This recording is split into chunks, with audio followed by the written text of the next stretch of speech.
मर्कुसको पुस्तक खोल्नु सबैले 6 अध्याय। मर्कुसको पुस्तक 6 अध्याय। मर्कुसको पुस्तक 6 अध्यायको 7 पदमा यहाँ यसरी लेखिएको छ, सुन्नु ध्यान दिएर, अनि जतिले पाइसक्नुभयो मसँग हेर्नु। मर्कुसको पुस्तक 6 अध्यायको 7 पद। उहाँले 12 जनालाई आफू कहाँ बोलाउनु भयो। कतिजनालाई? र तिनीहरूलाई दुई दुई गरी पठाउनु भयो। अब मेरो कुरा सुन्नु ध्यान दिएर है। तिनीहरूलाई अशुद्ध आत्माहरूमाथि अधिकार पनि दिनुभयो। भन्नु आमेन।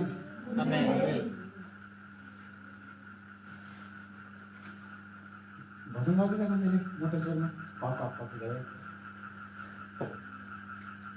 12 जना चेलाहरूलाई उहाँले बोलाउनु भयो र भन्नुभयो म तिमीलाई दुई दुई गरी पठाउँछु र तिमीलाई मैले अशुद्ध आत्माहरूमाथि अधिकार दिन्छु। यसरी भन्नुभयो। अब किनकि मान्छेहरूले यो पद पढ्नुहुन्छ, पास्टर अङ्कलहरूले, अगुवाहरूले, विश्वासीहरूले, सबै क्रिस्चियनहरूले जब यो पद पढ्नुहुन्छ उहाँलाई लाग्छ कि यो चेलाहरूको लागि हो, अगुवाको लागि हो, पास्टरको लागि हो। अनि अगुवा पास्टर पनि यस्तो अगुवा पास्टरको लागि जसलाई वरदान मिलेछ चङ्गाइको या छुटकाराको, त्यो सोच्छन्। त्यही भएर मैले खोजेरै तपाईँलाई यो पद किन भनेको हो, किनकि यो पद पढेर मान्छेहरू झुक्किन्छन्, भन्छन् यो अगुवाको लागि मात्रै हो, पास्टरको लागि मात्रै हो। पास्टरको लागि भए पनि त्यो पास्टरको लागि मात्रै हो जो पास्टरलाई परमेश्वरले वरदान दिनुभएको छ चङ्गाइको। तर एक ठाउँमा के लेखेको छ, यसरी भन्नुभयो तिमीहरू जसले मलाई विश्वास गर्छौ, तिमीहरू विश्वास गर्नेहरूसँग यी चिन्हहरू हुनेछ, तिमीहरूले मेरो नाममा भूतहरू, अशुद्ध आत्माहरू धपाउनेछन्। यो पास्टर अङ्कलहरूको लागि, विश्वासीहरूको लागि, अगुवाहरूको लागि, प्रेरितहरूको लागि मात्रै नभएर सबै जसले विश्वास गर्छ तिनीहरूको लागि पनि हो। तर कति ठाउँमा तपाईँले के पाउनुहुन्छ, कोही कोही व्यक्तिहरूलाई परमेश्वरले स्पेसली अभिषेक गर्नुभएको हुन्छ चङ्गाइको लागि, छुटकाराको लागि, जुन उहाँहरूले गर्नुहुन्छ त्यो सायद तपाईँहरूले गर्न सक्नुहुन्न। तर सबै विश्वासीहरूसँग यो चिन्ह हुन्छ, तिनीहरूले भूत धपाउनेछन्। अब मेरो कुरा सुन्नु ध्यान दिनु। अनि अशुद्ध आत्माहरू भन्ने लेखेको छ, धेरै आत्माहरू, तन्त्र मन्त्रको आत्मा मात्रै होइन, त्यस्तो केही पनि होइन, धेरै आत्माहरू। सबै आत्माहरूमाथि येशूले विश्वासीहरूलाई पनि अधिकार दिनुभएको छ, पास्टरलाई पनि, अगुवालाई पनि। अनि मैले तपाईँलाई सुरुमा भने यो बुझाउनको लागि कि कति व्यक्तिहरूसँग यस्तो अनुग्रह परमेश्वरले दिनुहुन्छ, उनीहरूले चुकाएको मूल्यको कारण, उनीहरूले आफूलाई नम्र राखेको कारण, उनीहरूले सहनु परेको कष्टको कारण उनीहरूलाई परमेश्वरले कृपाद्वारा यस्तो केही दिनुहुन्छ जो सायद तपाईँहरूले नगर्नु सक्नुहोला। सायद कति मेरो आत्मिक पिताले गरे जस्तो मैले गर्न सक्दैन, म बुढो भइदिनु। जो उहाँहरूले गर्नुहुन्छ त्यो सायद हामीसँग नहोला, किनकि उहाँहरूले अर्कै वरदानहरू पाउनुभयो, अर्कै मूल्यहरू चुकाउनुभयो जो हामीले सायद चुकाउनु नपर्ला। तर हरेक विश्वासी जसले यसुलाई विश्वास गर्यो, तपाईँले ग्रहण गर्नुभएको छ यसुलाई आफ्नो मुक्तिदाताको रूपमा भनी बाइबलले लेखेको छ, जसले यसुलाई विश्वास गर्यो त्योसँग यो अधिकार हुन्छ, त्यसले अशुद्ध आत्माहरू निकाल्छ, धपाउँछ। मेरो कुरा सुन्नु होला, मैले यसुले जब मलाई यो अगुवाई गर्नुभयो कि मैले यो वचन बोल्नुपर्ने हो, अनि मैले मनन गर्न थालेँ, बाइबल पढ्न थालेँ, प्रार्थना गर्न थालेँ, अनि मैले कुराहरू आत्मामा देख्न थालेँ। अनि चर्चहरूमा क्रिस्चियनहरूलाई, विश्वासीहरूलाई दुष्ट आत्माले दुःख दिन्छ, अन्धकारको शक्तिले काम गर्छ। ध्यान दिएर सुन्नु, यो आँखा बन्द गर्नु, हात उचाल्नु, भन्नु परमेश्वर मलाई वचनको प्रकाश दिनुहोस्, मेरो दिमागलाई तपाईँको रगतमा लुकाउनु, वचनको प्रकाश मलाई दिनुहोस् येशूको नाममा, आमेन। जति विश्वासीहरूले कष्टहरू भोग्दैछन् तिनीमध्ये धेरै विश्वासीहरूले कष्टहरू भोग्दैछन् जाँचको कारणले होइन। मेरो कुरा सुन्नु होला, धेरै ध्यान दिएर। विश्वासीलाई लाग्छ मेरो जाँच हुँदैछ, त्यही भएर म बिमारी भएँ, मेरो यो हुँदैछ। कति व्यक्तिहरूलाई परमेश्वरले जाँच, उनीहरूलाई जाँच पठाउनुहुन्छ र जाँचको कारणले उनीहरूले त्यो कष्ट सहन्छन्। त्यो हुन्छ, मेरो जीवनमा पनि जाँच आयो। तर जब परमेश्वरले तपाईँलाई जाँच्नु भएको छैन, तपाईँलाई पारख गर्नु भएको छैन, तर पनि दुष्ट आत्माले विश्वासीहरूलाई दुःख दिँदैछ नि, तिनीहरूले अधिकार प्रयोग गर्न नजानेर। यसैले भन्नुभयो मैले विश्वासीहरूलाई अधिकार दिएँ, तिनीहरूले अशुद्ध आत्माहरू धपाउँछन् आफ्नो परिवारबाट, छोराको जीवनबाट, बुढाको जीवनबाट, आफ्नो सम्पत्तिबाट, आफ्नो जुनसुकै एरियाहरूबाट भूत आत्माले काम गर्छ, त्यसलाई निकाल्नको लागि म तिमीलाई अधिकार दिन्छु। अब मेरो कुरा सुन्नु, मैले तपाईँलाई गन दिएँ, बन्दुक दिएँ, तपाईँलाई गोली चलाउने आउन्न, तपाईँको दुश्मनले हेर्छ, एकछिन हेर्छ, डराउँछ, पछि जब त्यसले थाहा पाउँछ कि यसलाई गोली चलाउन आउन्न, त्यसले ढुङ्गाले हान्छ तपाईँलाई, भन्छ यसलाई त ढुङ्गाले हान्ने नि भयो, यसलाई गोली चलाउनै आउन्न, बन्दुक त छ तर चलाउनै आउन्न। विश्वासीहरूसँग त्यो अधिकार छ, तिनीहरूले आफ्नो छोराबाट भूत निकाल्न सक्छन्, त्यसले रक्सी खान छोडिदिन्छ। तर उनीहरूसँग त्यो अधिकार भए पनि उनीहरूलाई आउन प्रयोग गर्नु। अशुद्ध आत्माहरू निकाल्ने मैले तिमीलाई अधिकार दिएँ। अब जब मैले तपाईँलाई बन्दुक दिएँ, मैले चलाउने होइन, तपाईँ चलाउने हो। बुझ्नुहुन्छ नि कुरा? क्रिस्चियनहरूसँग यही हुँदैछ। धेरै क्रिस्चियनहरू जो बिमारी हुनुहुन्छ, दुष्ट आत्माले दुःख दिँदैछ, धेरै, सबै भनेको होइन, धेरै।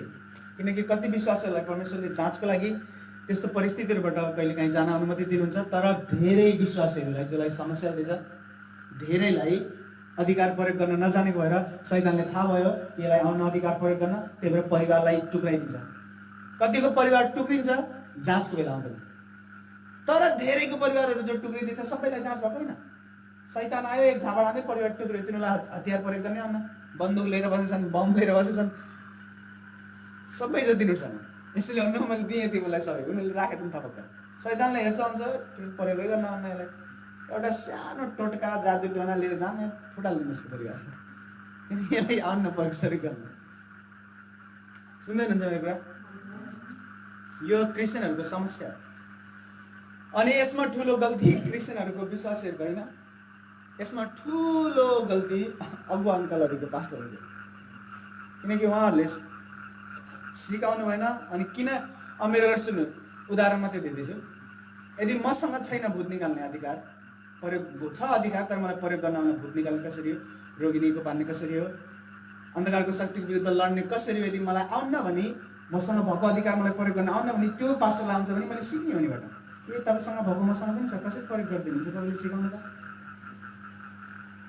अब अगुवा अङ्कलहरू जोसँग अधिकार छैन, त्यो शक्ति छैन, प्रयोग गर्न आउन्न, यसको मतलब यो होइन कि उहाँहरूसँग छैन। सबै अगुवा, नर्मल अगुवा सबैसँग छ त्यो अधिकार। तर अब उहाँहरूले के भन्छ, ओ यो झुटो हेर, अन्य भाषा बोलेछ, मान्छे लोटे यार यसको चर्चमा, यो झुटो, शक्ति आयो भनेर लोटे, ए भूत बोल्यो यार यसको चर्चमा त, भूत बोल्यो, यस्तो यस्तो, त्यो नाम के हो तेरो घर के, यो झुटो। अब अगुवाहरू जसले प्रयोग गर्नुपर्ने उहाँहरूसँग सिकेर हतियार कसरी प्रयोग गरेर, अब उनीहरूले जिस्काउँदैछन् कि के गर्दैछ अहिले। परमेश्वरले हेरेर भन्नुहुन्छ तसँग जुन छ अधिकार तर आउन प्रयोग गर्न, त्यसले गर्दैछ, सिक्ने विरोध गर्ने होइन। सुन्दै हुनुहुन्छ मेरो कुरा? अब धेरै दोष यसमा, दोष भनेको मैले दोष लगाएको होइन, मैले तपाईँलाई सत्यता बताएको कि यसमा धेरै गल्ती हुन्छ हामी अगुवाहरूको। अब मैले हामी भन्दैछु आफैलाई पनि जोडेर, बुझ्दै हुनुहुन्छ? मैले अरू सबैलाई दोष लाउनु खोजेको होइन, आफैलाई पनि समेटेर। यदि हामीले सिकाएन भने तपाईँले कसरी सिक्नुहुन्छ? म तपाईँलाई ग्यारेन्टी दिएर भन्छु, तपाईँले भूतात्माको शक्तिमाथि अधिकार गर्न सिक्नु हो भने तपाईँलाई नै धनी हुन टाइम लाग्दैन। आफ्नो सम्पत्तिबाट तपाईँले भूत दबाउनुहुन्छ, कुलतको आत्मा निस्किन्छ तपाईँको घरबाट, रक्सी सक्सी भने के पनि न तपाईँको घर। मैले मजाक गरेको होइन। सबै आत्माहरूमाथि मैले तिमीलाई अधिकार दिएँ। सबै भनेको सबै हो, सबै सबै। किनकि तपाईँलाई अधिकार प्रयोग गर्न आउन, तपाईँसँग छ त्यो। यसुको केही पनि दोष छैन, परमेश्वरको केही पनि दोष छैन, कसैको पनि केही पनि दोष छैन। तपाईँसँग त्यो छ, तर तपाईँलाई प्रयोग गर्न आउन त्यही दोष हो। अनि कतिलाई थाहा छैन कसरी प्रयोग गर्ने हो, त्यही भएर उहाँहरूलाई परमेश्वरले तिनीहरूलाई थाहा नभएर नप्रयोग गरेको भनेर बस्दै हुनुहुन्छ भने, कतिलाई थाहा हुँदा हुँदा पनि उनीहरू बोर, अल्छी भन्छन्। कसले निकाल्छ खोल्टीबाट बन्दुक, उताबाट ढुङ्गाले हानेर परिवार बिगारिसक्यो, टुक्रिने अवस्था भयो परिवारको। प्रार्थनाको हालत छैन, केही पनि प्रार्थना गर्न आउन, बाइबल पढ्न आउन। हामीले यस्तो विश्वासीहरूको समूह बनाउँछौँ यहाँ यो एरियामा। खाना नखाँदाखेरि कस्तो हुन्छ मान्छेलाई कि बहुत भोक लाग्यो हुन्छ कि नै? यदि उपवास होइन अनि खाना खाइएन, हामीले उपवास होइन त्यो दिन, हामीलाई थाहा छ आज उपवास होइन, तर काम गर्दा गर्दै बिजी भयो, काम भ्याउँदा भ्याउनै सकेन, खाना खानै नै टाइम पाइएन। पेटलाई थाहा हुन्छ कि भोक लाग्यो, शरीर मेरो भोक लाग्दाखेरि आँखा सानसानो हुन्छ जस्तो मलाई चाहिँ त्यो कस्तो हुन्छ। उनीहरूले खै कसले के भन्छ, कसले भन्छ मलाई झम्म भयो जस्तो लाग्छ, निन्द्रा लाग्छ, यस्तो पल्टिने जस्तो लाग्छ, मेरो आँखा सानसानो हुन थाल्छ भोक लाग्यो भने। तपाईँलाई भोक लाग्यो भने तपाईँको पेटलाई थाहा हुन्छ कि नै भोक लाग्यो? तिर्खा लाग्यो भने तपाईँलाई थाहा हुन्छ, तपाईँको घाँटीलाई थाहा हुन्छ, स्वर सुक्छ, तपाईँको शरीरले थाहा पाउँछ कि तिर्खा लाग्यो, तपाईँको शरीरले थाहा पाउँछ कि तपाईँलाई भोक लाग्यो। हामीले यस्तो समूह बनाउने हो यहाँ। उनीहरूलाई बाई चान्स झुक्केर आज बाइबल पढेनन् पनि उसलाई भोक लाग्छ, एकदम यार आज रोटी खाएन मैले, त्यसको आत्मा भोकाउँछ भन्छ आज रोटी किन खाएन मैले। राति 12 बजे उठेर पनि लाइट बालेर भन्छ आज त पढ्न पाइएन, लाइट साइट अन गरौँ पढौँ, भोक लागेको भएर। तपाईँलाई भोक लागेर तपाईँ राति उठ्नुहुन्छ कि उठ्नुहुन्न? भोक लाग्यो भने कहिले कहिले मान्छे राति उठेरै पनि खान थाल्छ।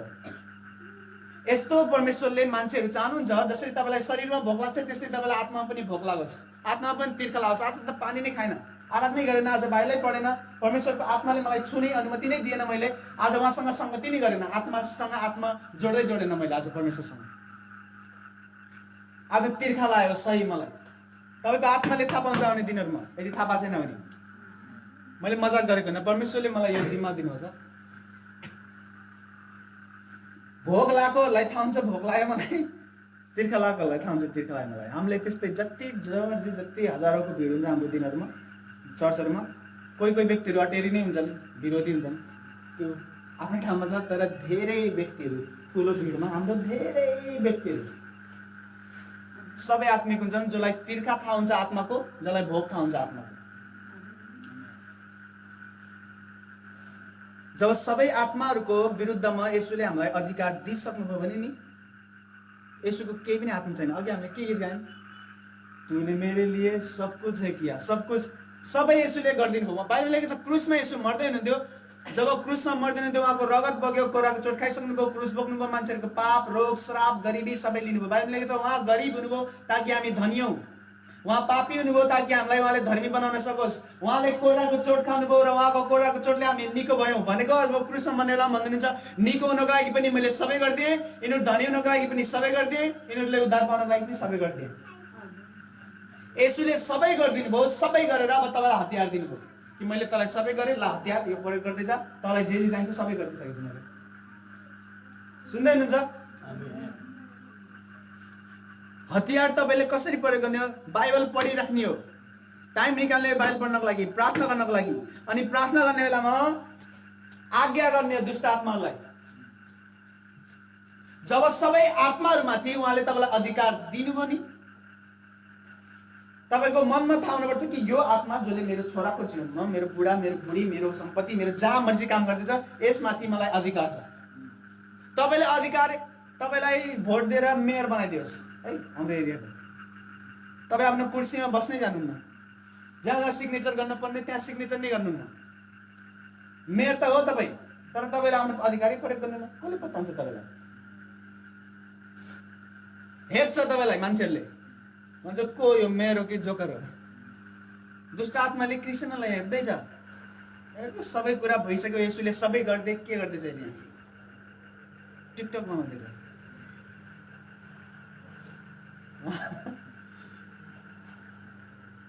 म तपाईँलाई लड्न सिकाउन पाएँ। जब दुष्ट आत्मा न्यु खोज्छ मेरो परिस्थितिहरूसँग, मैले च्यालेन्जको रूपमा लेख्छु, बुझ्नुहुन्छ? दुश्मनीको रूपमा भन्छ यो एरियामा काम गर्दैछ तैँले रोक तँलाई, च्यालेन्जको रूपमा रिसाएर दया मानेर फेरि आयो यो ऊ त्यहाँ काम गरेको थियो अस्ति त्यो एरियामा काम गर्न छोडेर अहिले यसमा दुःख गर्न आयो भन्छ आइस ठिक छ। लडाइँ बराबरीको पनि हुन्न, बराबरीको लडाइँ त्यति बेला हुन्छ जब त्यसलाई पनि तैमाथि अधिकार छ, तपाईँलाई पनि त्यसमाथि अधिकार छ, मतलब बराबरीको लडाइँ हुने।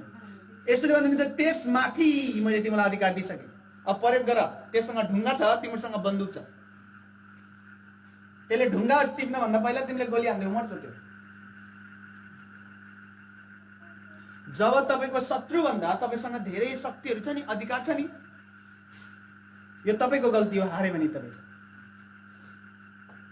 बुझ्दै हुनुहुन्छ? यदि हाम्रो देश नेपाललाई कोही देशसँग लड्नु पर्यो भने नेपाल हार्यो भने केही पनि भन्दैनन् मान्छेहरूले, भन्छन् केही त छैन नेपालसँग, सानो सानो हतियारहरू छ, फेमस हतियार खुकुरी हो अहिलेसम्म फेमस छ। बाँकी त्यो जुन न्युक्लियर बमहरू बनाइसक्यो अरू अरू देशहरूले, एउटा बम फालिदियो भने हजारौँ वर्षसम्म त्यहाँ घाँस दिनु, त्यस्तो बम छ तिमीसँग। अब नेपालसँग छैन। अब नेपाल कोहीसँग लड्न गएर हार्यो भने कसरी जिस्काउने त्यसलाई? तर अमेरिकासँग, रसियासँग नेपाल लड्यो, चाइनासँग नेपाल लड्यो अनि नेपालले हरायो तिमीलाई, हेप्छन् दिनुलाई, भन्छन् कति हतियार लिँदा लिँदा पनि हारेर त्यो। त्यस्तै हामी आत्माको संसारमा हेपिरहेछौँ, शैतानले हेर्छन्, दुष्ट आत्माले हेर्छन्। तपाईँलाई थाहा छ एकजना तन्त्र मन्त्र गर्ने व्यक्तिले उद्धार पायो, मुक्ति पायो, अनि जब त्यो चर्च आउन थाल्यो त्यसलाई गवाई भन्न दिए। अनि त्यसले गवाई भन्दाखेरि के भन्यो, यदि क्रिस्चियनहरूलाई आफ्नो अधिकार प्रयोग गर्न आउँछ भने नि तिनीहरूले चिन्ता गर्दैनन् कहिले। यदि क्रिस्चियनहरूलाई आफ्नो अधिकार प्रयोग गर्न आउँछ र तिनीहरूलाई थाहा छ तिनीहरूको परमेश्वर को हो भने तिनीहरूले चिन्ता गर्दैनन्, लड्दै जान्छन्, जित्दै जान्छन्। त्यसले भनेको त्यो तन्त्र मन्त्र गर्ने अहिलेसम्म जीवित छ, नेपालको होइन। त्यसले भन्यो मलाई आत्माको कुराहरू मैले देख्थेँ, मैले क्रिस्चियनलाई सताउँथेँ, कमजोर क्रिस्चियनहरू जो बाइबल पढ्दैनन्, प्रार्थना गर्दैनन्, अनि यस्तो चर्चहरू जान्छन् जहाँ धेरै लामो आराधना पनि हुँदैन, राम्रो वचन पनि हुँदैन, त्यस्तो चर्चमा जान्छन्। उनीहरूलाई हामीले हमला गर्छौँ अनि कतिलाई लोटाउँछन् पनि, कतिलाई ब्याक स्लाइड नै गराउँछन्, तिनीहरूलाई प्रभुबाट टाढो ल्याइन्छन्, हिन्दू बनाइदिन्छन्, अरू जे छ पहिला पनि त्यस्तै बनाइदिन्छन्, उसले छोड्छ आफ्नो प्रभुलाई। तन्त्र मन्त्र गर्ने भन्ने थियो। तर भन्यो तर त्यो क्रिस्चियनहरू जसलाई थाहा छ उसको परमेश्वर को हो, त्यो क्रिस्चियन जसलाई थाहा छ त्यो को हो, त्यसको परमेश्वर को हो, जो आत्मिक छ, त्यसले आत्माको कुराहरू हामीले देखे जस्तो देखेको कहिले पनि चिन्ता गर्दैन। त्यसले लड्छ, जित्दै जान्छ। आज धेरै रोगहरू, धेरै घरको झगडाहरू, धेरै दुष्ट आत्माको शक्तिहरू जो घरमा काम गर्छले थाहा पाउनु। जस्तै आफा भन्दा फेरि सबैले आफा भन्दा सर्वशक्तिमान परमेश्वर यो मलाई अनुग्रह दिनुहोस्, म तपाईँको मानिसहरूलाई सिकाउन सकोस् र म दुष्ट आत्माको सबै शक्तिलाई कुल्चन्छु मेरो खुट्टामा। येशूको नाममा दुष्ट आत्माको हरेक सामर्थ्यलाई, हरेक शक्तिलाई पिता, जसै म यो वचन बोल्दैछु, मेरो यो प्रार्थना छ तपाईँको मानिसहरूको आँखा खुलोस् र उहाँले थाहा पाउन् कि सबै आत्माहरूमाथि तपाईँले उनीहरूलाई अधिकार दिइसक्नु भएको छ र त्यो आत्माहरूमाथि जुन अधिकार उहाँले पाउनुभयो त्यो प्रयोग गर्नको लागि उहाँलाई सिकाउनुहोस् परमेश्वर। येशू ख्रीष्टको सामर्थ्यमा मागेको छ, आमेन। जस्तै तपाईँको शरीरमा बिमारी छ है, तपाईँको शरीरमा बिमारी छ, औषधि गर्नुभयो, सन्चो भएको छैन, चेकअपको लागि जानुहुन्छ, कहिले रोग पत्ता लाग्छ, कहिले लाग्दैन, खानुभयो, सन्चो छैन। येशूले जब भनिदिनु भयो कि म तेरो भाउ हो, तेरो लागि सबै कुरा गरिसकेँ, मरेर क्रुसमा मरेर, र मैले तँलाई अधिकार दिएँ सबै अन्धकारको शक्तिहरूको विरुद्ध, सबै भनेको सबै दुष्ट आत्माहरू, दुष्ट आत्मा मात्रै होइन, दुष्ट आत्माहरू। अब तपाईँले के गर्ने थाहा छ? घरमा बसेर आराधना गर्ने हो, बाइबल पढ्ने हो, प्रार्थना गर्ने हो, अनि चर्को स्वरमा गीत लाउने हो, अनि आफ्नो रोगको नाम लिने हो। जेसुकै तपाईँको रोगको नाम होस्, तपाईँको पेटमा रोग छ, पेटको दिमागमा रोग छ, दिमागमा रिस पोख्ने हो त्यसमाथि। जब तपाईँले आफ्नो बन्दुक निकालेर प्रयोग गर्न थाल्नुहुन्छ नि, आफ्नो गन युज गर्न थाल्नुहुन्छ नि, त्यो डराएर भाग्ने त्यति बेला। जब मेरो कुरा सुन्नु, एउटा कुरा ध्यान दिएर के सुन्नु, बाइबलमा लेखेको छ परमेश्वरले यहोशूलाई, बाइबलमा लेखेको छ यहोशू उठ खडा हो, मेरो मानिसहरूलाई लिएर जाऊ, उनीहरूको खातिर लड। परमेश्वरले हामी अगुवाहरूलाई, अब जोलाई थाहा छ, जसले बुझ्न सक्नुहुन्छ उहाँहरूले बुझ्नुहुन्छ, न बाँकी अगुवाहरूलाई थाहा छैन। हेपेर भनेको होइन, रामसी भनेको बुझ्ने बेला भइसक्यो। हामी अगुवाहरूलाई परमेश्वरले यहोशू बनाइदिनु भएको छ, हामी कति लडाइँ तपाईँहरूको लडिदिन्छौँ। सँगै कार्यक्रमहरूमा म उभिन्छु, येशूको नाउँमा म निकाल्छु त दुष्ट आत्मालाई, त्यो जान्छ छोडेर। तर कति लडाइँहरू तपाईँ आफैले लड्नुपर्छ, किनकि तपाईँसँग पनि हतियार छ, तपाईँलाई लड्न सिकाउँदै हुनुहुन्छ। यसै कारणले चर्च आउँदा नि त्यो निस्केन, परमेश्वरको दासले प्रार्थना गर्दा नि त्यो समस्या गएन, तपाईँलाई आफैलाई लड्न सिकाउँदै हुनुहुन्छ। जस्तै पेटको रोग छ, मेरो पेटको रोग थियो, सन्चो हुन्थेन, प्रार्थना गर्थे, आराधना गरेको बेलामा बीचमा मैले भन्थे येशूको नाउँमा तेरो सबै शक्तिमाथि म अधिकार, किनकि येशूले तपाईँलाई सबै शक्तिमाथि अधिकार दिनुभयो। तपाईँको दिमागमा के हुनुपर्छ कि तपाईँ त्योभन्दा ठुलो, दिमागमा नम्बर 1 यो हुनुपर्छ भन्ने। येशूको नाउँमा तेरो सबै शक्तिहरूमाथि येशूले मलाई अधिकार दिनुपर्छ। त पेटमा जो समस्या हुन्छ, त बिमारीको आत्मा, अनि यो कुरा दिमागमा याद राख्नु, कति पास्टर अगुवाले भन्नुहुन्छ कि भूतबाट आएको रोग मात्रै सन्चो हुन्छ, शारीरिक रोगहरू जो शरीरबाट आएको चोट लाएर हो या केही भएर हो, यो भूतबाट आएको भए निको हुन्छ, भूतबाट आएको होइन भने औषधि नै गर्नुपर्छ, निको हुनु। औषधि गर्ने, औषधि नगर्नु भनेको होइन मैले। यसुले आफ्नै मुखले भन्नुभएको छ वैद्यहरूको खाँचो छ बिमारीहरूलाई, उहाँले भन्दैनुहुन्छ डक्टरहरूको खाँचो छ, आफ्नै मुखले डक्टरहरूको खाँचो छ रोगीहरूलाई भन्दैनुहुन्छ। उहाँले भन्दैनुहुन्छ कि तिमीहरू रोगी भएपछि डक्टरहरूको खाँचो छ है तिमीलाई, चेकअप गर्ने, औषधि खाइराख्ने। तर यसको मतलब यो होइन कि यसुले डक्टरको खाँचो छ भनेर भनिदिनु भयो, त्यही भएर कोही रोगहरू जुन शैतानबाट आएको होइन, शारीरिक कमजोरीहरूद्वारा आएको त्यो डक्टरले मात्रै निको पार्छ, त्यसको लागि प्रार्थना नगरौँ भनेको होइन। चाहे तपाईँसँग भएको समस्या हावापानी नमिलेर भयो, चोटपटक लाएर भयो या दुष्ट आत्माबाट भयो, तपाईँले त्यसको शक्तिमाथि अधिकार प्रयोग गर्ने हो भने येशूको नाममा तँलाई बाँध्दछु, तँलाई कुल्चन्छु येशूको नाममा, येशूको रगत प्रयोग गर्छु र तँलाई हँगार्छु मेरो जीवनबाट। रिस पोखेर जब तपाईँले भनिराख्नुहुन्छ नि एक हप्ता मेरो छोराको जीवनबाट म तँलाई निकाल्छु येशूको नाममा, मेरो छोराको दिमागलाई छोड, शरीरलाई छोड, जा येशूको सामर्थ्य नाममा। तपाईको छोराको जीवनमा जुनसुकै आत्माले काम गरे पनि थाहा पाउनु कि यो आत्मामाथि अधिकार छ।